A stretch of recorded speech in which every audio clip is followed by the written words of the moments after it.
muchas de las cuestiones, y le ha llevado a obtener diferentes premios y reconocimientos nacionales e internacionales. Actualmente es diputado en las Cortes Generales, en el Congreso de los Diputados por la provincia de Badajoz, desde noviembre del 2011, y en calidad de tal es miembro de diferentes comisiones, en algunas como vicepresidente, como vocal, y su preparación, conoce 4 idiomas, inglés, francés, portugués, italiano, y la actividad que lleva le ha llevado a participar como vicepresidente en la delegación española de la Asamblea Parlamentaria de la Organización para la Seguridad y la Cooperación en Europa, desde febrero del 2012.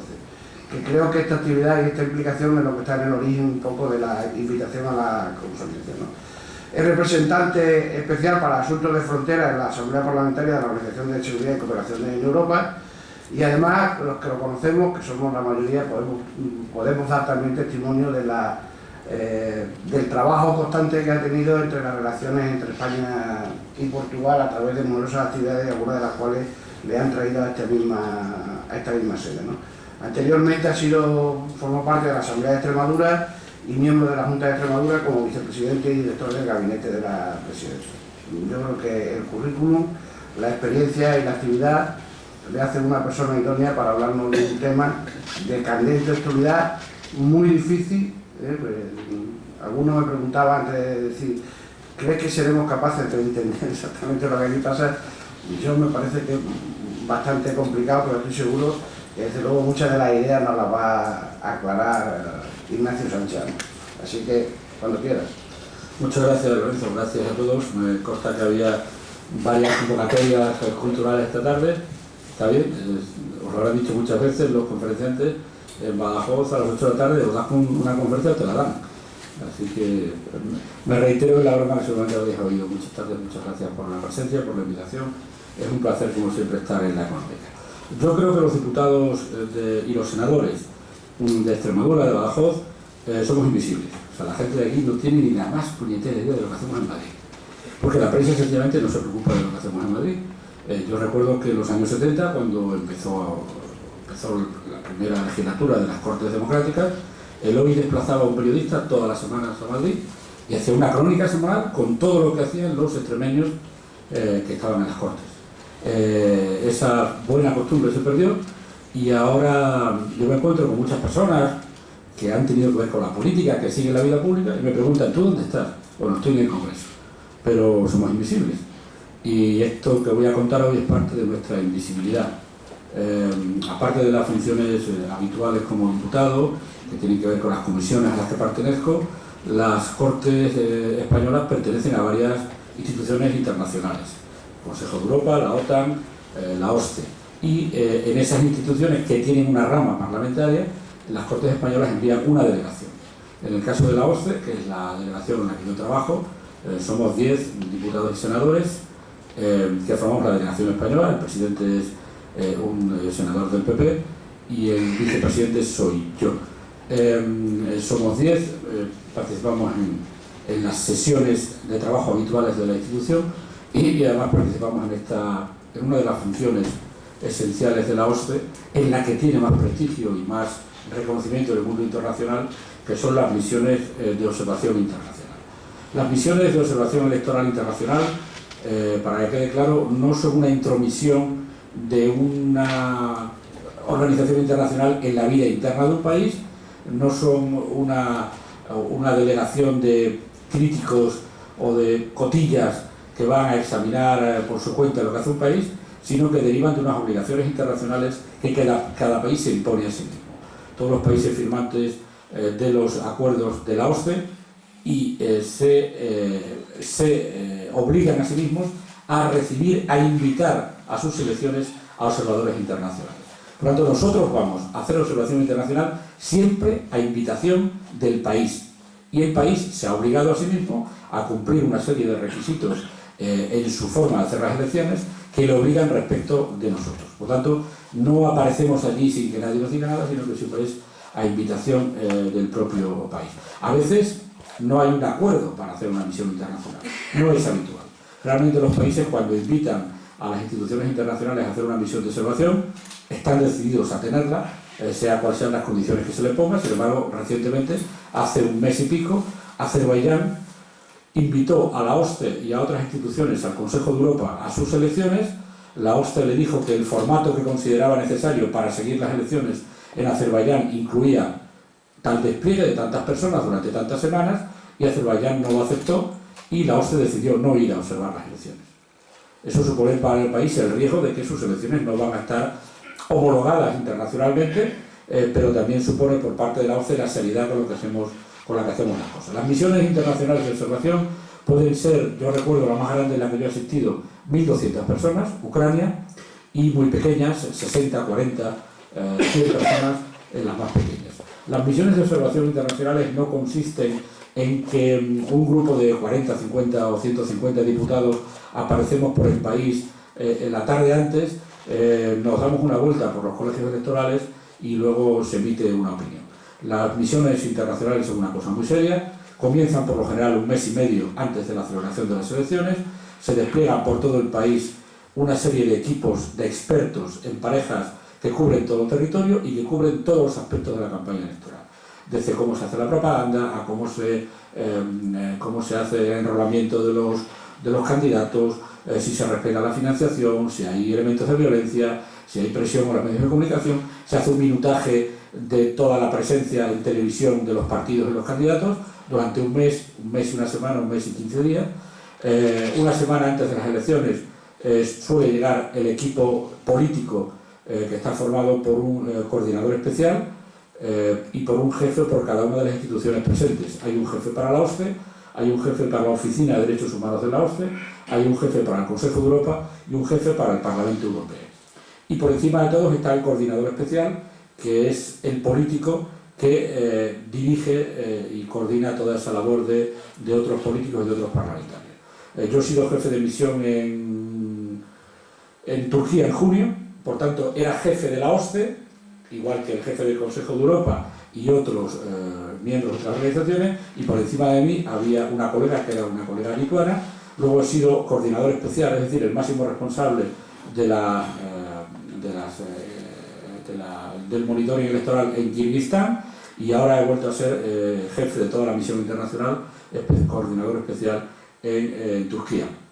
Los coordinadores especiales y los jefes de misión tienen una semana muy intensa de contactos con los partidos políticos, con la prensa, suelen visitar otras zonas aparte de las capitales, tienen un panorama completísimo de todos los aspectos que tienen que ver con las elecciones, desde la organización electoral hasta encuentros con los medios de comunicación. Todo lo que se nos ocurre lo hacemos contamos lógicamente con los permisos para ello, lo hacemos en esa semana previa a las elecciones. Los diputados parlamentarios de los 57 países, la OSCE tiene 57 países, suelen llegar el jueves antes de las elecciones.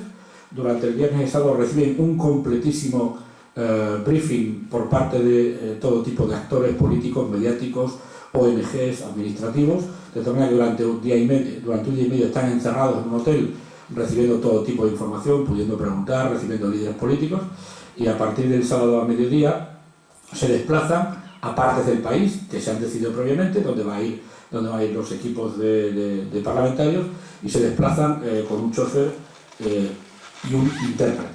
Por tanto, el equipo básico de trabajo somos 4 personas, 2 parlamentarios, suelen ser de partidos, de países y de distinto sexo, suelen ser hombre y mujer, distintos países y distintos partidos, un intérprete local y un chofer local.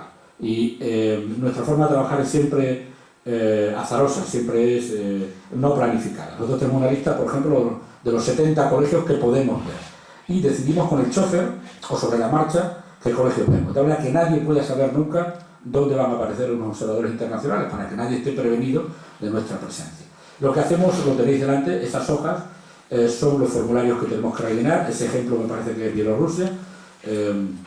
Hay un formulario para la apertura del colegio, completísimo, hay un formulario para el desarrollo normal de las votaciones y hay otro formulario para el cierre.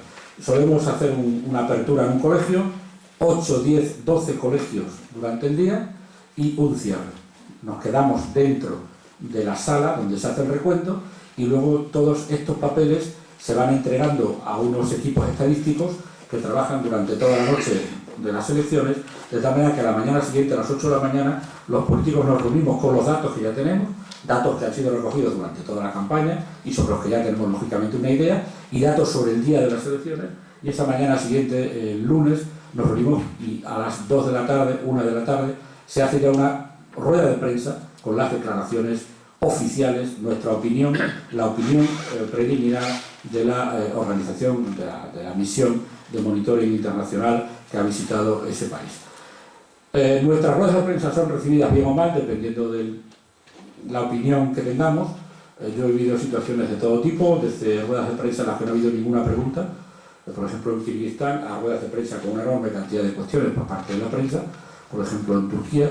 He vivido enfados lógicos de los gobiernos a los que hemos dicho que las cosas no se hacían bien. He vivido algún tipo de encerrona, por ejemplo en Kirguistán, después de hacer nuestra rueda de prensa, fuimos llamados por el presidente del país, que quería una reunión con nosotros, en un formato misterioso que no conocíamos.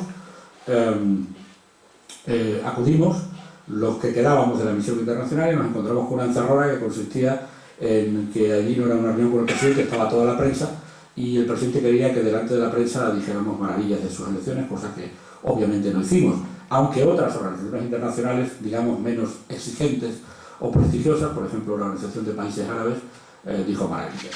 Este tipo de dinámicas son las dinámicas políticas a las que nos tenemos que enfrentar. Mis responsabilidades en la OSCE tienen que ver con las fronteras, como ha dicho Lorenzo, y porque yo tengo el cargo de representante especial para asuntos de frontera, lo cual me lleva a situaciones y países complicados. Por ejemplo, voy a enseñaros esta situación. Eso que veis ahí atrás es una alambrada.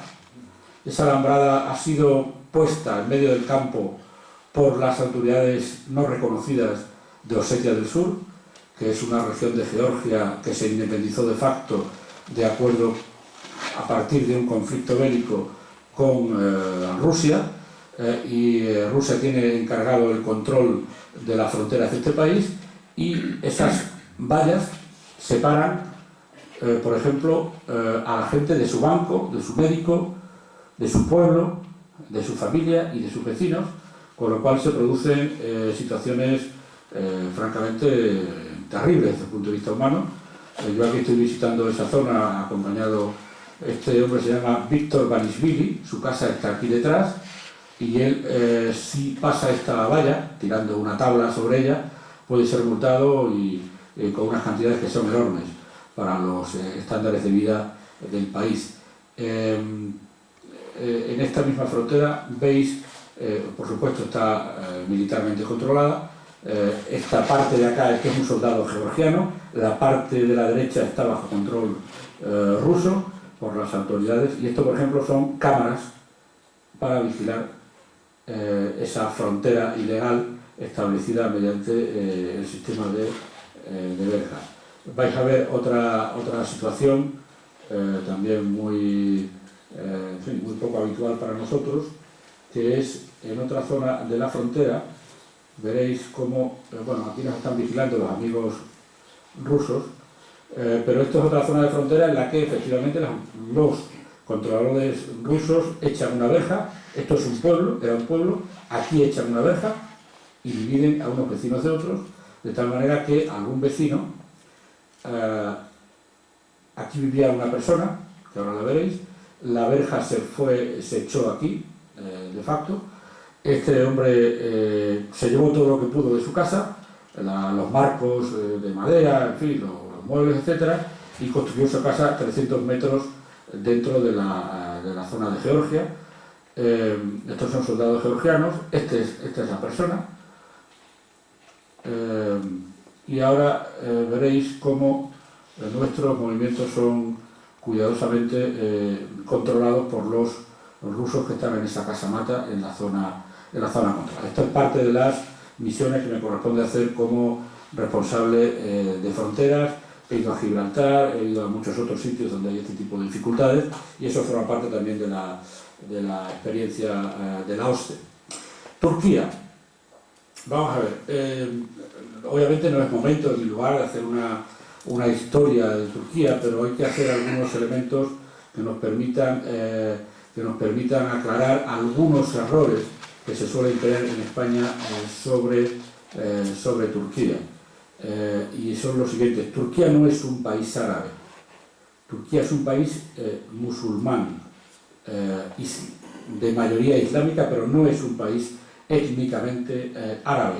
Los países turcos son esos. El origen de los étnicos de los turcos está en el centro de Asia y por tanto ellos son muy celosos de que nadie pueda decir que ellos son un país árabe.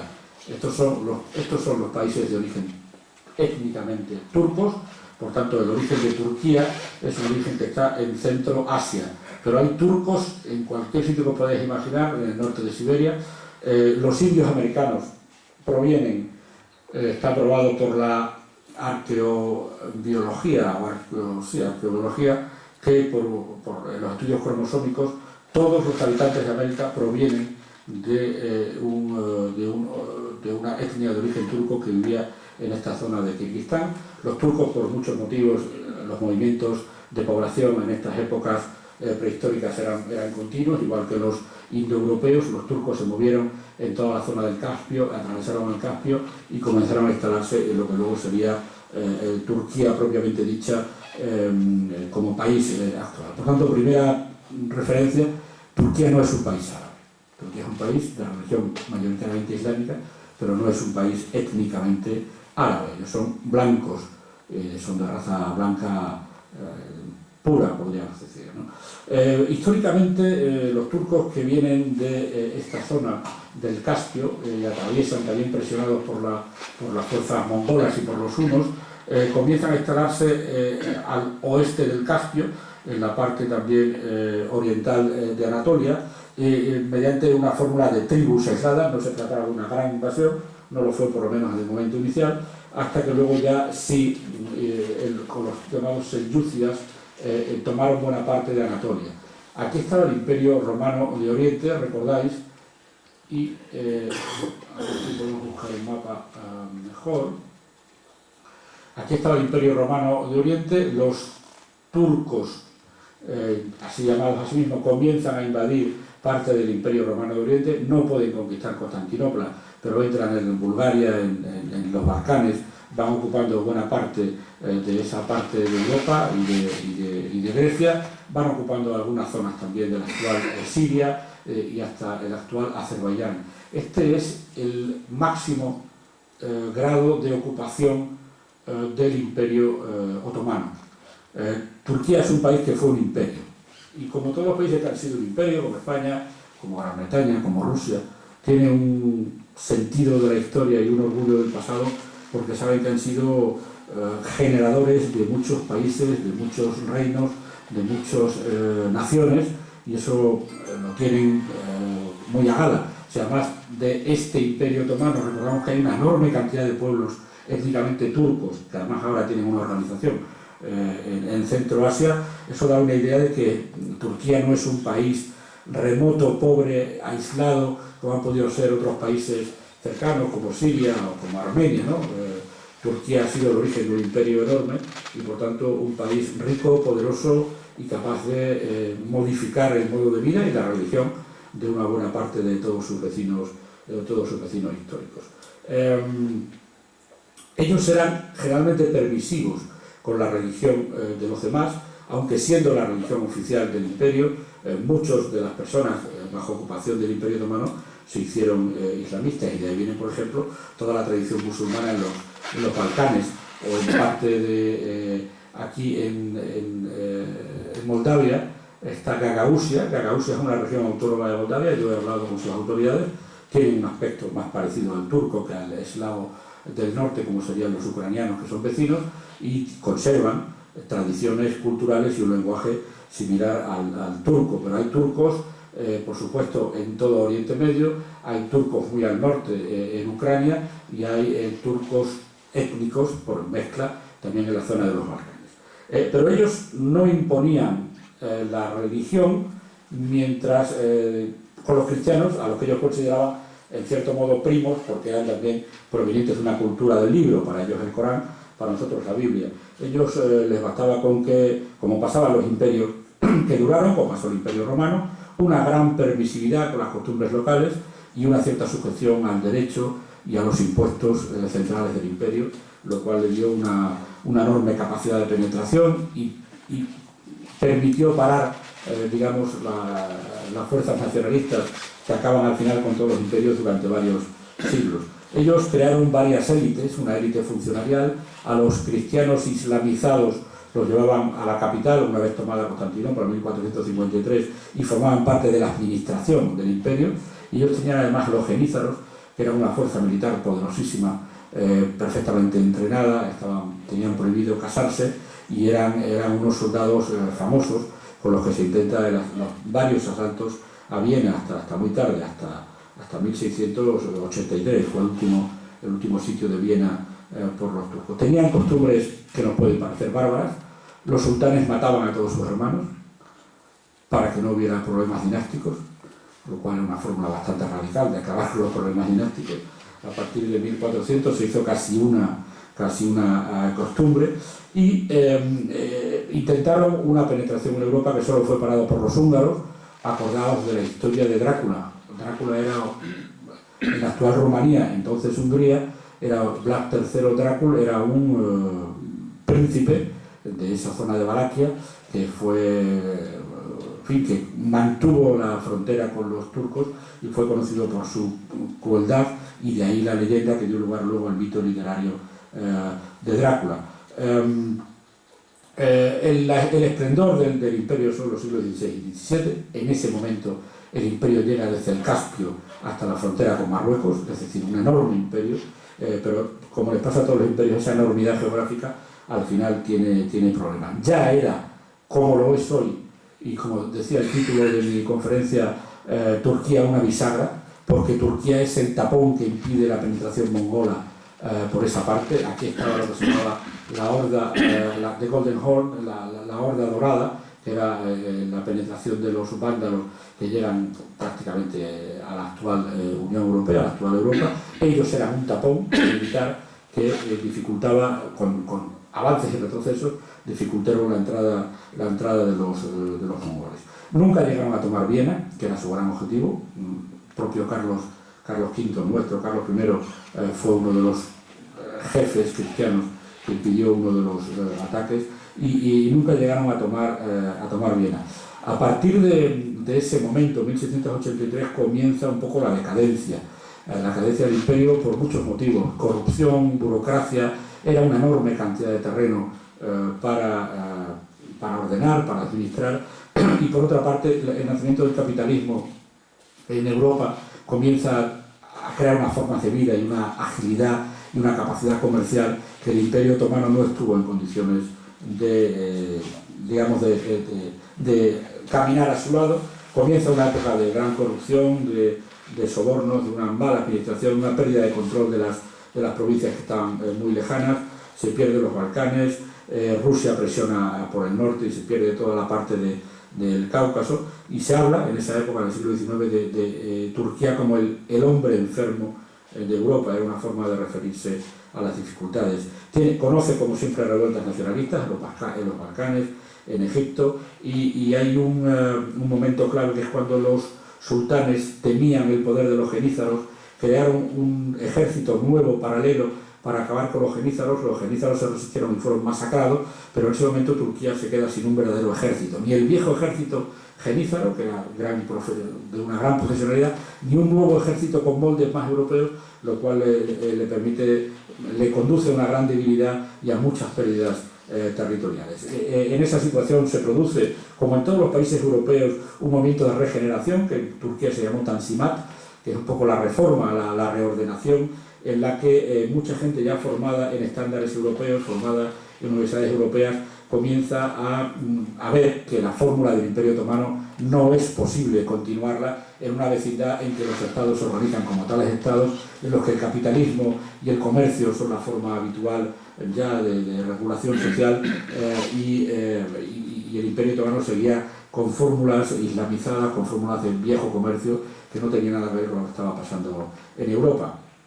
esa presión de los modernizadores da lugar a que se cree una constitución y un cierto simulacro de monarquía parlamentaria, en la que el rey era el sultán, pero a pesar de sus esfuerzos y esa tímida apertura europeísta, hay un gasto desmesurado, hay una quiebra del imperio y además luego se comete el gravísimo error en la Primera Guerra Mundial de aliarse con los perdedores, por lo cual Turquía, después de la Primera Guerra Mundial, queda prácticamente en manos de Italia, Francia e Inglaterra, muy dividida, incluso se intenta su partición, no tengo ningún mapa sobre esto, yo creo, se intenta su partición en varias zonas y eso provoca la gran reacción. El gobierno de Estambul, absolutamente debilitado, con un sultán entregado a los aliados, admite que los aliados digamos, van a disponer de Turquía y van a reorganizarla, como se hizo después de la Segunda Guerra Mundial, por cierto, con Alemania, y sin embargo surge un movimiento nacionalista por parte de los soldados que habían luchado en la Primera Guerra Mundial. Los militares turcos son una clase social especial de la que hay que hablar si se quiere entender la Turquía actual. Estaban formados después de la época de los genízaros. El ejército turco es un ejército al modo europeo, formado en Europa con estándares europeos, con trajes europeos, ya no se llevan los turbantes y los trajes que solían llevar los genízaros, los atuendos militares son de tipo europeo y son gente modernizadora y alejada de los criterios islamistas. Bien, ese grupo social importante de los militares que pierden la Primera Guerra Mundial se rebelan contra la ocupación de los aliados y comienza una guerra de independencia dirigida por Atatürk, el que luego se llamó Atatürk, Kemal, que era un general que había perdido batallas importantes pero que tenía mucho prestigio y que logró en 2 años movilizar a una gran parte de la población contra la presencia aliada y ganó la guerra de la independencia, y lo primero que hizo fue deponer al sultán y deponer al califa, que eran la misma persona, con lo cual, digamos que indicándole una puerta del palacio de Dolmabahce al último sultán y califa, cae el Imperio Otomano y se establece la República de Turquía, en el año 1923, con Mustafa Kemal, ese militar elegido primer presidente de Turquía. La figura de Atatürk es omnipresente en Turquía. Yo creo que no hay ninguna figura política tan consensual en ningún país del mundo, salvo quizá Mandela en Sudáfrica. Atatürk es una presencia en cada escuela, en cada pupitre, en cada... Claro, yo he visitado muchas escuelas, porque por lo general las mesas electorales están en las escuelas, y tú ves que los niños dibujan cosas de Atatürk, y en todas las escuelas hay grandes murales de Atatürk. Atatürk quiere decir el padre de los turcos, y un tratamiento que se dio a Atatürk cuando ya era gobernante, y fue el gran modernizador. Atatürk tiene la capacidad de convertir oficialmente en laico un Estado que era al 99% islámico, de religión musulmana. Incluso se atreve a algo insólito, y es convertir a todos los ciudadanos en analfabetos, porque decide un cambio de alfabeto, del alfabeto árabe al alfabeto latino, con caracteres latinos, aunque un poco adaptado para esa primera, lo cual convierte a cada una de las personas de ese país en analfabetos. Todo el mundo tuvo que comenzar otra vez a escribir en un alfabeto nuevo, para que veáis la capacidad de una persona sola, como es capaz de darle la vuelta como un calcetín a un país que había vivido centenariamente ligado a un poder político y religioso completamente islámico, y además con la Sharia, es decir, la ley durante el Imperio Otomano era la ley religiosa islámica.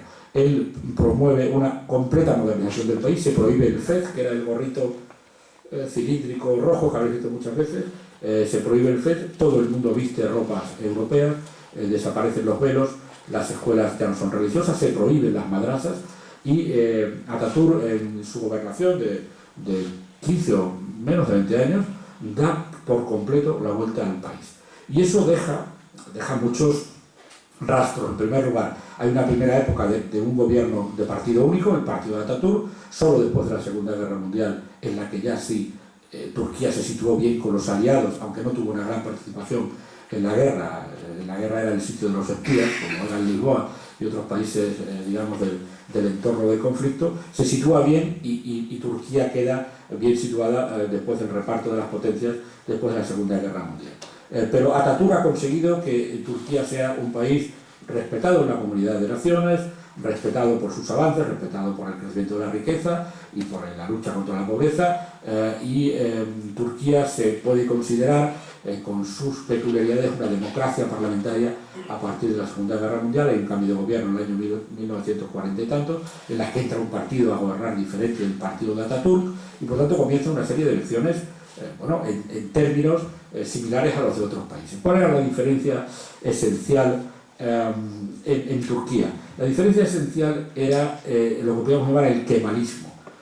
No lo que podríamos llamar, se llama el kemalismo. La ideología laicista, pro-occidental, pro-europea, modernizadora de Atatürk, que se encarna especialmente en el ejército. El ejército en Turquía es la gran fuerza modernizadora del país, la que pugna por el laicismo, la que siempre tira hacia Europa, la que vigila al poder político por una larguísima tradición de intervención de los militares en los asuntos políticos, que además fue admitida, y esa es una de las diferencias esenciales de Turquía. En Turquía, al contrario que en España, el ejército no es una fuerza regresiva, sino que es una fuerza impulsora. Al contrario, se consideran los guardianes de la Turquía laica y modernizada y pro-europea. Hay una gran admiración por los militares. Los militares han sido siempre una profesión altísimamente estimada, como en ningún otro país. Una encuesta de 2002, después de muchos líos con los militares, les daba a los militares una aprobación en el país del 78%, 79%, al gobierno era del 7%. Y a los líderes religiosos era del 30 y tantos %. Es decir, la figura del ejército en Turquía no tiene nada que ver con ninguna otra tradición de las que hemos vivido en Europa. En el momento en que algún partido comenzaba a ser flexible con el islamismo, o comenzaba a abrir la puerta a algún tipo de presencia religiosa, o comenzaba a flexibilizar la dureza del kemalismo con las instituciones religiosas, había un aviso de los militares. Y el aviso se concretaba a veces, sencillamente, en un golpe de Estado. Los militares se hacían con el poder en 1980 y lo devolvían en un año o 2 años, lo devolvían mediante elecciones a otro juego de partidos. Mucha violencia, es un país con una gran violencia, porque todo este tipo de golpes militares y vuelta a los estándares democráticos produce unos años en los que el nacionalismo, podríamos decir, cercano al kemalismo de la Turquía, que no quería ser islamista, da lugar a violencia de aquellos, ¿acordáis de los lobos grises? ¿Acordáis que un hombre de los que intentó matar al Papa era turco, no recuerdo cómo se llamaba el nombre, y era un miembro de los lobos grises? ¿Cómo? Ali no sé cómo. Ali Aksa. Este era uno de los lobos. Eran milicias nacionalistas que luchaban a muerte contra los comunistas en cualquier parte del país, porque eso sí, los militares eran pro-europeos, pero eran absolutamente anticomunistas. La verdad es que cualquier intento de lucha social, obrera o algo que tuviera que ver con la minoría kurda era reprimida brutalmente. Se volvía, después de los militares, a poner en juego a los partidos, y así pasan los años 80 y 90, con algunas pseudo golpes de Estado. En algunas ocasiones bastaba con que los militares hicieran un pronunciamiento contra el gobierno para que el gobierno dimitiera y se convocaran elecciones, y la capacidad de los militares era enorme. Bueno, en 2002 surge, para sorpresa de todos, un partido islamista moderado que gana las elecciones. El partido de Erdogan, el Partido de la Justicia y del Desarrollo, se llama el AK Party, cuyo logo es este, nada islamista, ¿verdad? Es un logo que indica progreso, ilustración. Este es el logo del partido de Erdogan, que gana las elecciones para sorpresa de todos en 2002. Y ahí comienza un pulso complejo y largo entre el nuevo poder político islamista moderado, con una agenda islamista muy suave, de Erdogan. Erdogan, el actual presidente, había sido primero alcalde de Estambul, estuvo en la cárcel porque era religioso y pretendía una digamos, una fusión de la religión y la política, y estuvo en la cárcel por ello, pero ganó las elecciones en 2002 y comienza una larga pulso por el poder político. Erdogan era un reformista, comienza a modernizar el país, tiene un discurso claramente pro-europeo. El primer Erdogan quiere introducir a Turquía en los estándares europeos, porque eso también es una forma de limitar el poder de los militares, y los militares va poniendo límites al poder de los militares. Los militares, que habían sido poderosos al máximo, comienzan a percibir que hay un poder político naciente que pone en jaque la capacidad histórica que habían tenido, y lanzan algunos avisos políticos públicos, pero no actúan. Por primera vez esos avisos políticos no dan lugar a un golpe, no dan lugar a una toma del poder, no dan lugar a obligar a dimitir al primer ministro Erdogan, y eso comienza a ser percibido como una muestra de debilidad. Erdogan hace entonces algo que nadie se había atrevido hasta entonces, que es procesar prácticamente a toda la cúpula militar acusada de corrupción, en unos complejísimos procesos de los que a veces durante muchos años ha ido saliendo gente de la cárcel sin ninguna acusación, pero él consigue descabezar el movimiento militar mediante unas acusaciones de corrupción. Él tiene con él a los fiscales, no tanto a los jueces, que eran de tradición kemalista, y consigue descabezar al ejército, y que el ejército entienda que tiene que colaborar con el poder político y que sus prerrogativas históricas ya no iban a ser como habían sido siempre, entre otras cosas porque él consigue que se rompa la imagen impoluta que tenían los militares al acusarles de corrupción, respecto de compra de armas, etc. Hay otro momento también que es cuando Estados Unidos pide ayuda a todos los aliados. Turquía es miembro de la OTAN desde los años 50, en la primera invasión de Irak. Y ese tipo de cosas hasta ese momento las habían manejado los militares, públicamente. Es decir, no, ese tipo de decisiones de política exterior que tenían que ver con la defensa o con la utilización de las fuerzas militares para acompañar a una coalición internacional habían sido tradicionalmente una decisión del propio poder militar, y sin embargo el poder militar, tratando de erosionar al poder civil de Erdogan para que tomara una decisión complicada, trasladan la pelota al gobierno. Los militares no opinan, no dicen debemos estar con los americanos en la primera invasión de Irak o no, sino que lanzan la pelota al gobierno, y Erdogan, en un movimiento de inteligencia política, como se revelaría mucho tiempo después, decide no acompañar a los americanos en su primera aventura iraquí, lo cual, por una parte, deja de relieve que los militares ya no eran tan poderosos, y en segundo lugar, cuando lo de Irak va mal, le permite a Erdogan decir que él tuvo una sabia decisión. ¿Qué es lo que sucede a partir de ese momento? De un primer Erdogan reformista, con una agenda islámica muy moderada, con una visión pro-europea de su país y con una visión alabada por todo el mundo de limitar el poder de los militares.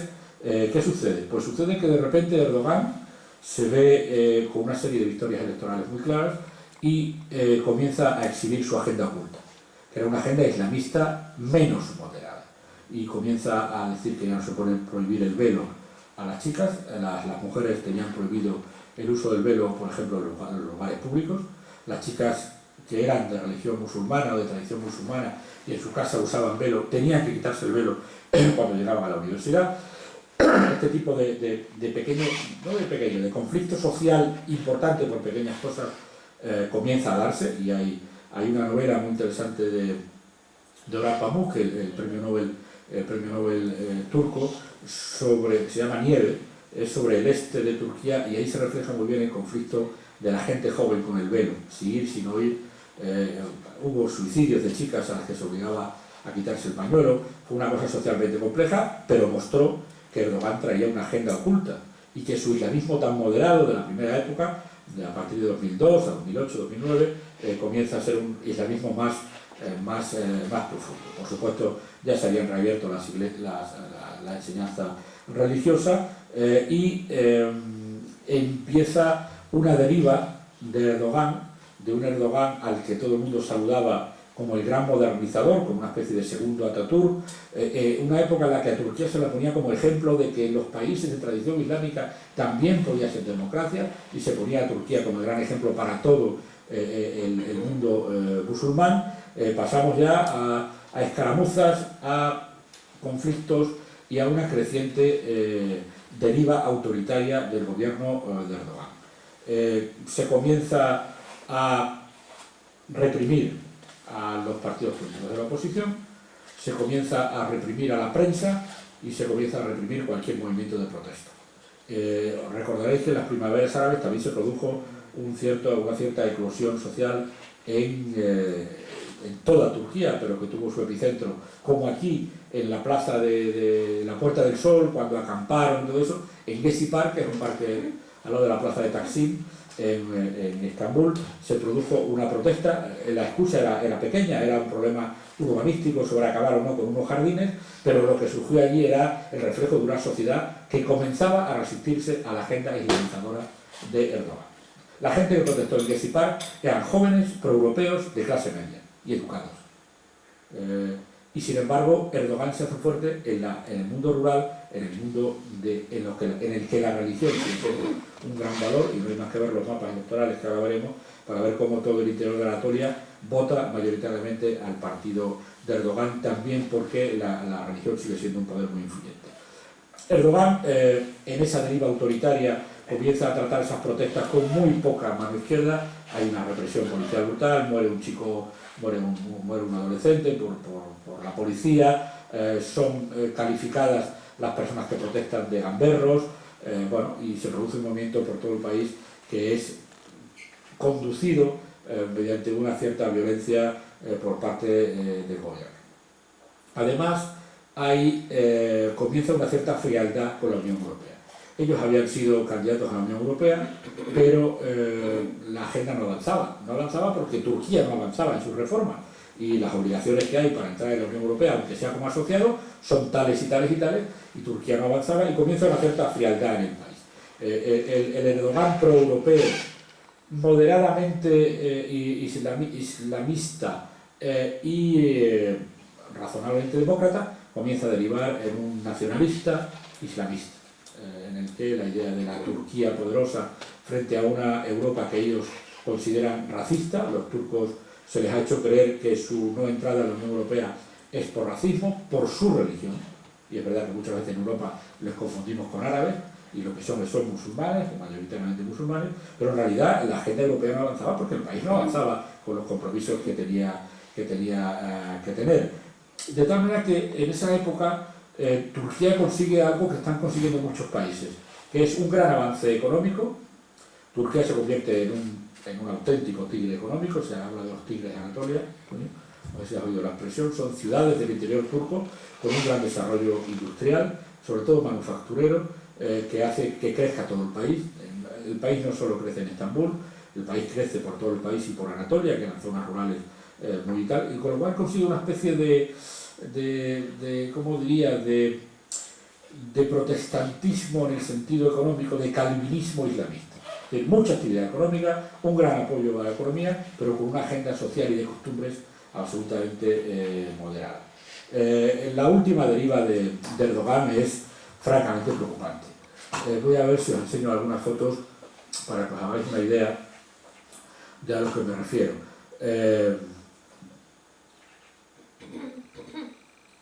Erdogan se ha convertido en un presidente de algún modo estrafalario que quiere resultar lo que se llama el neo-otomanismo.